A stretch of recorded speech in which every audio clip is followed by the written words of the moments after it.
मुश्किल तमसील के लिए यसू की वजाहत। तब यसू लोगों को छोड़कर घर चले गए। इनके शागिर्द इनके करीब गए और उनसे कहा, गोखरू बीजों से मुताल्लिक तमसील हमको समझाओ। यसू ने जवाब दिया, इस तरह खेत में अच्छे किस्म के बीजों की तुख्मरीजी करने वाला ही इब्न आदम है। खेत ये दुनिया है।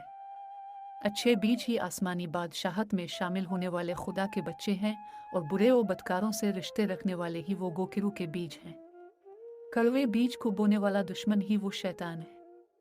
फसल की कटाई का मौसम ही दुनिया का इख्तिताम है, और उसको जमा करने वाले मजदूर ही खुदा के फरिश्ते हैं। कड़वे दानों के पौधों को उखाड़ कर इसको आग में जला देते हैं, और दुनिया के इख्तिताम पर होने वाला यही काम है। इब्न आदम अपने फरिश्तों को भेजेगा, और उसके फरिश्ते गुनाहों में मुलव्वस बुरे और शर पसंद लोगों को जमा करेंगे, और वो इनको इसकी बादशाहत से बाहर निकाल देंगे।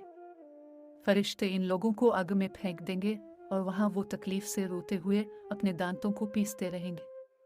तब अच्छे लोग सूरज की मानिंद चमकेंगे। वो अपने बाप की बादशाही में होंगे। मेरी बातों पर तवज्जो देने वाले लोगों, गौर से सुनो।